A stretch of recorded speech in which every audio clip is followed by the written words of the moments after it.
Imagine being in a room full of the most powerful beings in the known galaxy, ancient civilizations, empires older than Earth's sun, creatures who had watched stars born and watched them die and were still here, still ruling, still deciding the fate of worlds with a vote and a gavel. And then a human stands up, closes her datapad, looks around the room and says, quietly, calmly, without a single tremor in her voice, "Then we're finished," and walks out. No army behind her.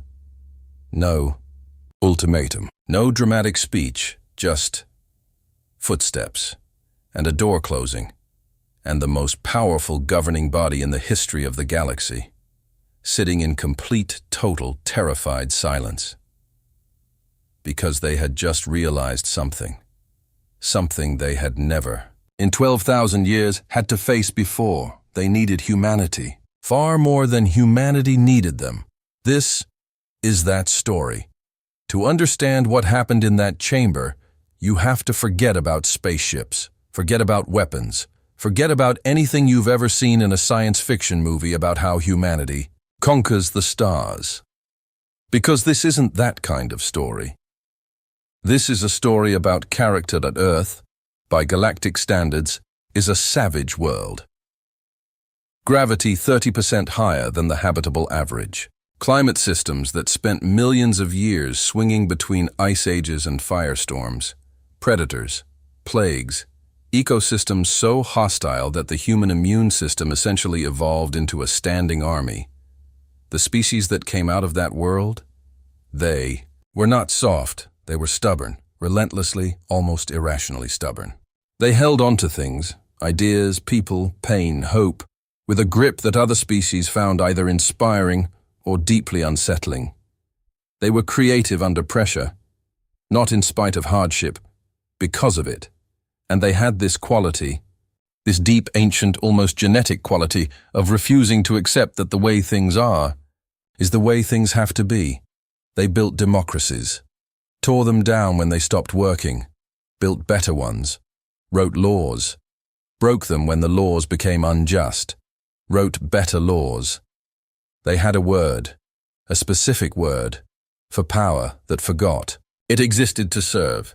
They called it tyranny, and they had spent centuries learning exactly how to end it.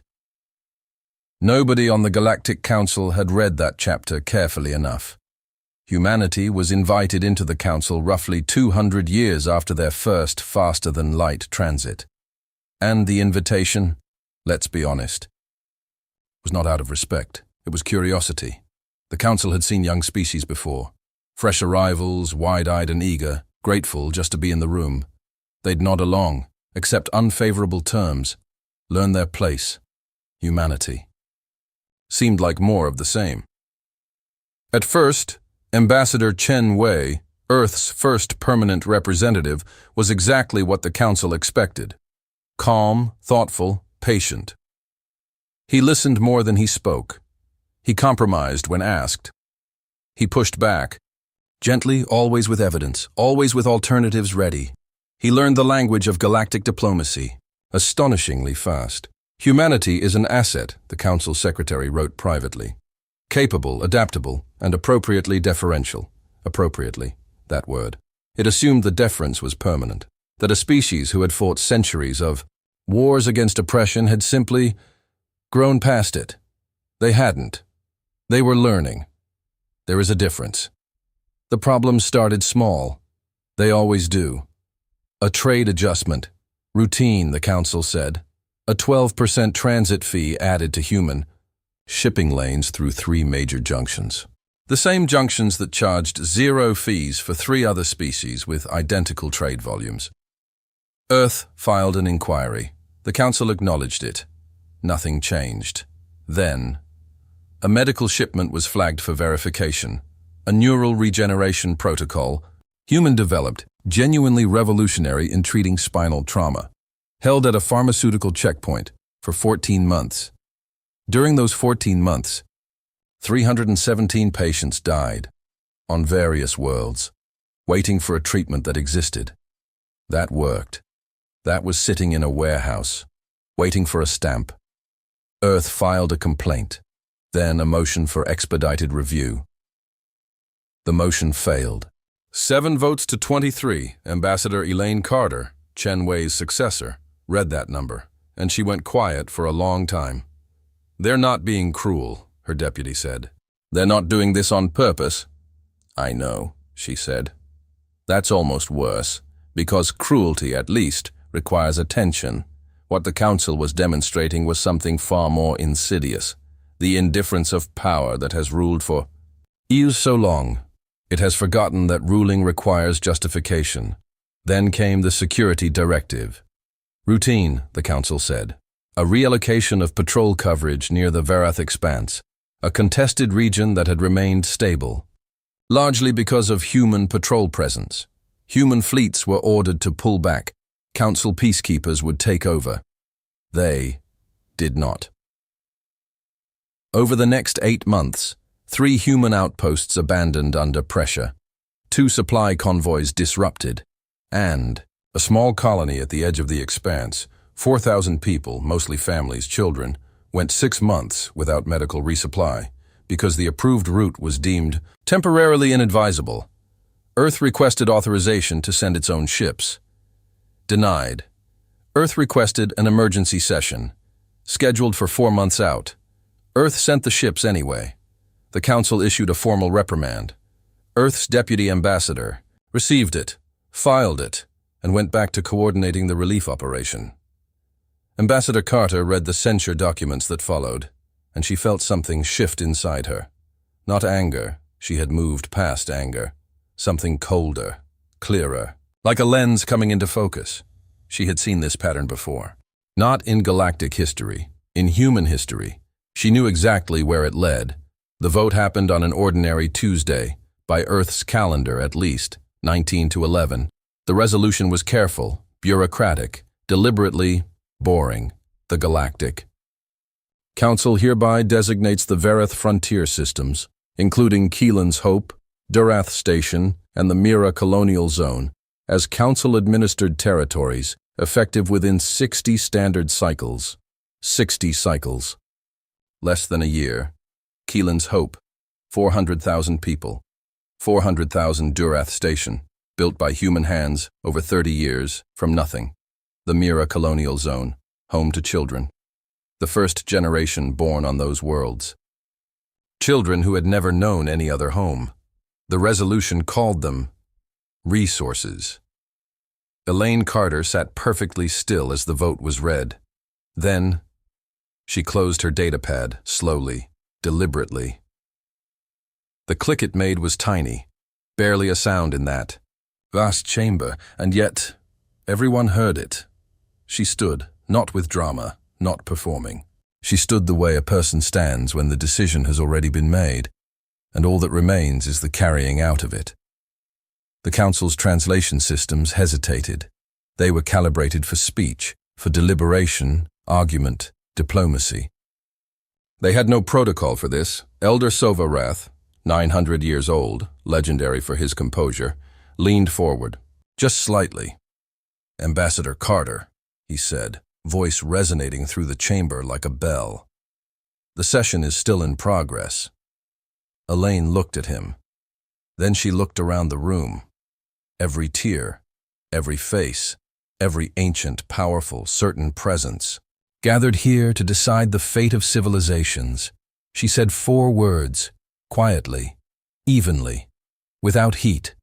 "Then we're finished," and she walked away, not fast, not emotional, with the calm, purposeful stride of someone who has somewhere to be, and will not be hurried. No one moved, not one delegate, not one guard, not one ancient, powerful being with centuries of authority behind them, because not one of them, not a single one, could find the words. The doors closed behind her, and the silence that followed was unlike anything that chamber had ever held. Earth is posturing. That was the Council Secretary's assessment 3 days later in the emergency session that followed. This is a negotiating tactic. They will return. They always return. Heads nodded. Their economy is integrated too deeply into ours, the Trade Commissioner added.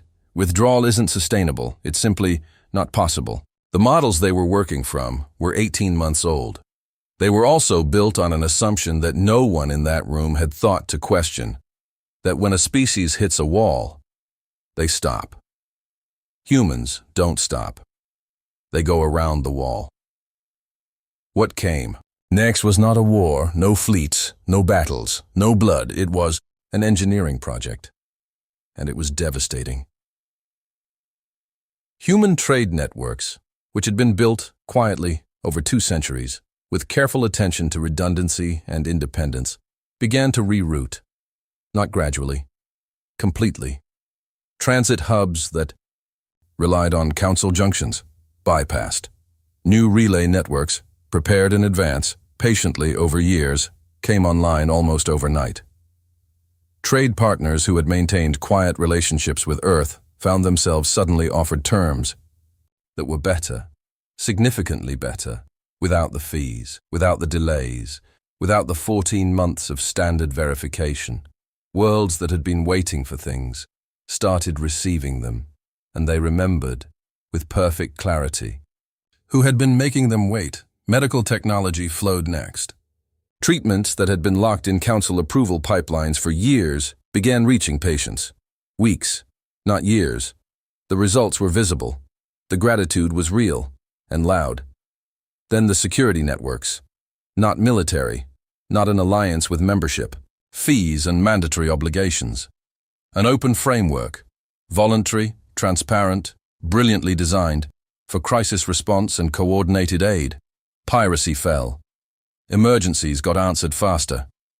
Disputes resolved without waiting for a council session, and not one piece of it required council authorization. The withdrawal started quietly.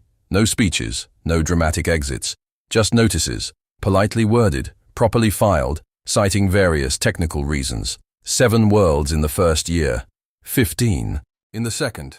The council imposed sanctions. The sanctions backfired almost immediately, because the human frameworks had been specifically, almost presciently, designed to absorb exactly that kind of pressure. More worlds left. An elder, one of the oldest in the chamber, finally asked the question that had been hanging in the air for months. "What are we doing wrong?" a junior analyst answered, quietly, carefully, with the particular honesty of someone who has decided the truth is more important than their career. "We're not doing anything wrong, by our own standards." A pause.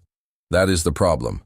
Our standards haven't changed in 12,000 years, and humanity has shown, simply by leaving, that there are other ways to do this, ways that work better, and the galaxy is noticing." The chamber was still. "They're not fighting us," the analyst continued. "They're not trying to destroy us. They're offering an alternative, and civilizations, one by one, are choosing it. Here is what confused everyone most. Earth built. No empire, no throne, no flag planted in conquered territory, no inner circle with privileges and outer rings of subordinates, just frameworks, open standards, voluntary protocols, a philosophy of governance that could be summarized, simply, clearly, as this: consent is not optional, accountability is not optional, and the purpose of any institution is to serve those it claims to represent, not to preserve itself. Participation was voluntary. Departure carried no punishment. The idea spread faster than any fleet could have carried it, not because humanity pushed it. They didn't particularly. It spread because it worked. And because, after 12,000 years of being governed by something that had slowly, quietly forgotten what governing was for, a great many civilizations had been waiting, without even knowing it, for someone to show them another way was possible. Years later, Elaine Carter sat on a balcony in Geneva, watching the city lights flicker on as the sun dropped behind the mountains. Her hair was white. Her hands, wrapped around a cup of tea, had the particular stillness of someone who had spent decades in rooms where stillness mattered. A journalist sat across from her. Young, earnest. "Ambassador," she said softly, "when you walked out of that chamber, did you know?" Did you know what it would become? Elaine was quiet for a moment. No, she said. I didn't know the galaxy would reorganize itself. I didn't know about the withdrawals or the trade shifts or any of it. A small breath. I barely knew what I was going to say when I stood up. Then what did you know? Elaine looked at the sky, past the blue, past the dark, out toward thousands of worlds that had spent thousands of years inside a system built on one foundational lie: that power, once established, is permanent. I knew we couldn't stay, she said. Not because the Council was evil, it wasn't. Not because the galaxy was beyond repair, it wasn't. A pause. But because the moment you accept that your consent doesn't matter, the moment you decide that dignity costs too much, you change something in yourself that is very, very hard to change back. She looked down at her tea. We didn't leave to break anything. A long breath. We left to remind them, and maybe remind ourselves, that power is a choice. That participation is a choice. That any system which forgets that isn't stable. It's just fragile in a way it hasn't been forced to face yet. The journalist was quiet. Do you think the Council will survive? Elaine smiled. Small, real. Just slightly sad. I think it will change, she said. Whether that counts as surviving depends on how attached it is to being what it is, rather than doing what it was made to do. She looked back at the stars. That's true of most things, really. Across the galaxy, ancient maps were quietly, carefully updated. Earth was no longer listed as member, not threat, not rebel, not any of the words that old powers reach for when something refuses to be categorized. It was listed, in the dry, careful language of the cartographic offices, as an alternative framework origin point, which was, in the language of mapmakers, the closest they could come to saying, everything changed here, and the galaxy, for the first time in 12,000 years, was listening to more than one voice.